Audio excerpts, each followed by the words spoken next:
welcome back to my channel. It is your girl Paris the Empress. I'm here again with another video.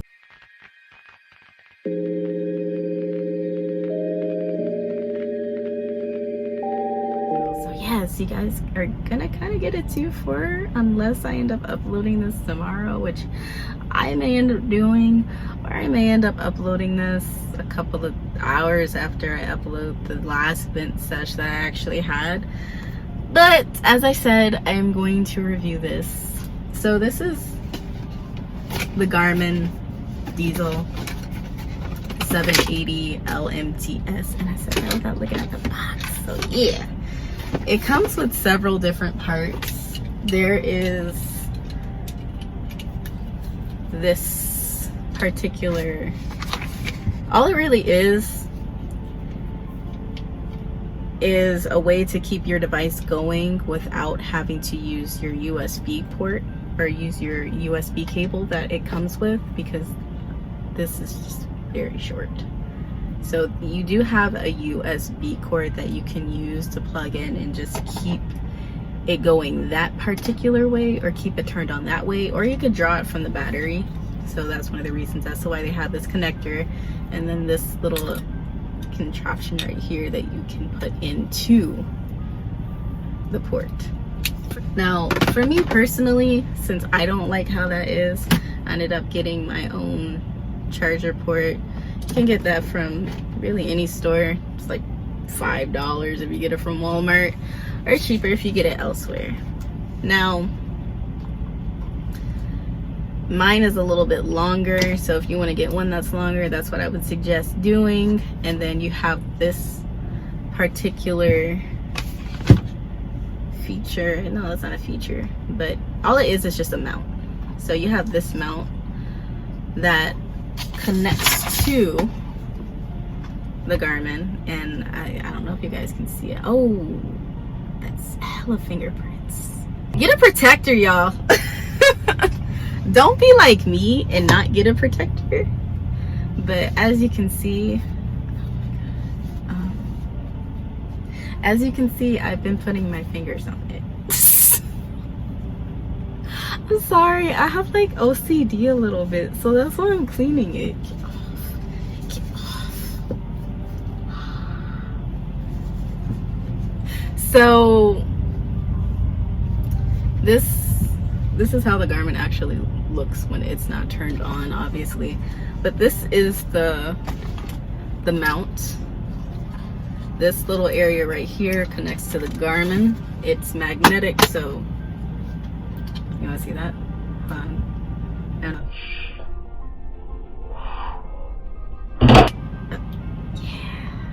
Isn't that satisfying? That's so satisfying to me. And then there's a part right here, a little suction area right here, that in order to actually put it where you want, you're going to open this part up right here, and then you are going to take this part and mount it on to the part of the windshield that you want to actually have it go on. Now in terms of turning on the Garmin, which I'm gonna do after I get this off, as I mentioned, I use a USB cord. You can really get it anywhere, but there's an on button right here that you would want to use. There's this area that you can end up putting the USB, and then here's the thing, guys, I've only had this for at least 2 weeks, so there's some features of it that I don't necessarily completely know.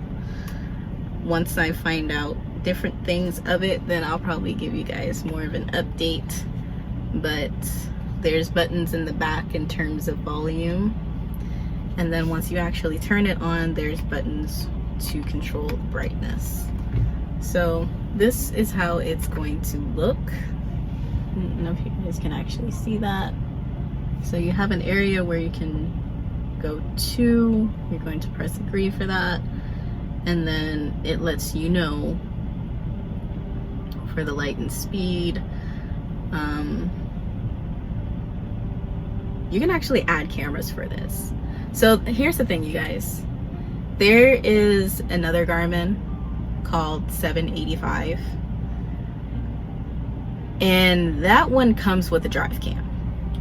So that one has probably 2 or 3 more features, if not more. It's been a while since I've actually been at a truck stop to see that particular Garmin, and I could probably, after this, I could check and see what the certain features are. But for this particular Garmin that I have, it doesn't come with a camera. It does let you know when there's going to be a sharp curve, or if there's going to be any sort of changes in the road. It's going to let you know when you need to end up slowing down. In other words, if something's happening with the speed, it's also going to end up letting you know or give you alternative routes.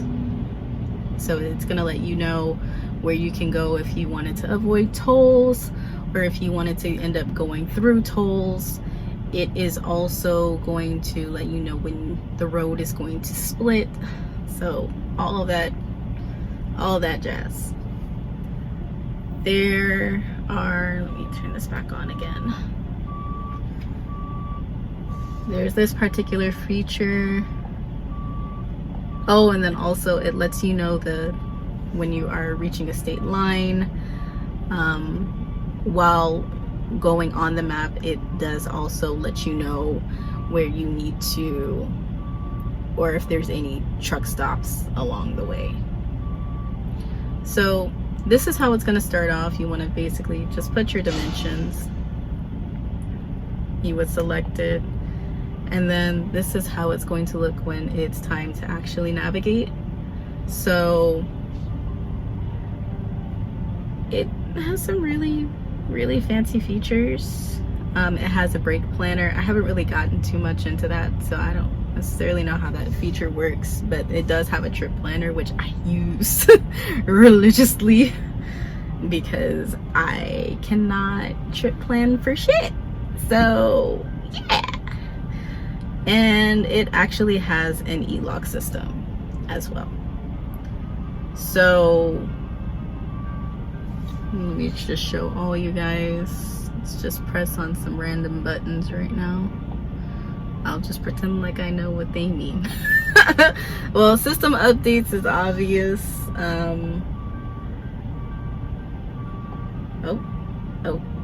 Okay.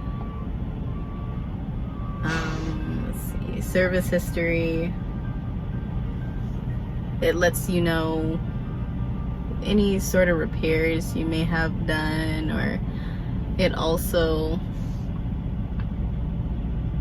lets you know if anything, basically this has something to do with maintenance.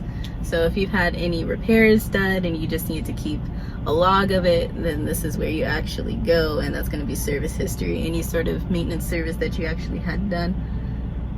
You can actually connect your phone to this if you wanted to.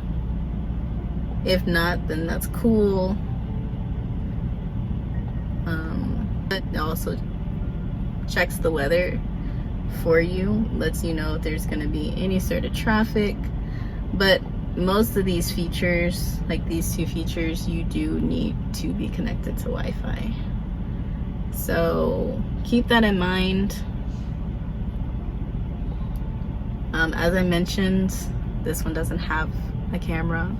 Thankfully, since I'm a company driver, I actually have a dash cam. But if I wanted to end up getting my own, then I can always end up installing a camera. And I know that they have a process. I'm pretty sure that they have a process on how to set it up to connect it to your Garmin. This here is the settings. So if you wanted to fix this display, then you can. Brightness level straight there. You can end up doing that. You can do adaptive brightness. I have adaptive brightness, so that way when it is at night and I know I need to see, it doesn't look too crazy. You can change the theme, make it night or day. You can change the wallpaper if you wanted to. You can make it, put it to sleep, font size, all that having to do with displays. You can change the navigation sound, like right now I got that. media end call for whenever you end up attaching your phone, or if you wanted to, lets you know how much memory you have, your data usage, all the tech stuff. And honestly, I just use it for navigation. That's all I really use it for. So that's what I use to navigate. I'm just gonna set this back up. Oh, another thing. Actually, upon making this video, I found where you can actually put this. Because you know what? I've been trying for the longest time to figure out where this had to go. And it actually goes in here. And it goes in here. And what it's going to do, even though it's magnetic, it connects to it. So it's going to power it. So that means I don't have to keep on using my USB if I didn't want to. Instead, I could just drain the fuck out of my battery. But am I going to do that right now? Maybe. I don't know. But anyway, I hope you guys really enjoyed the video. I hope you enjoyed it more than I've actually made it. And I will see you next time. Bye.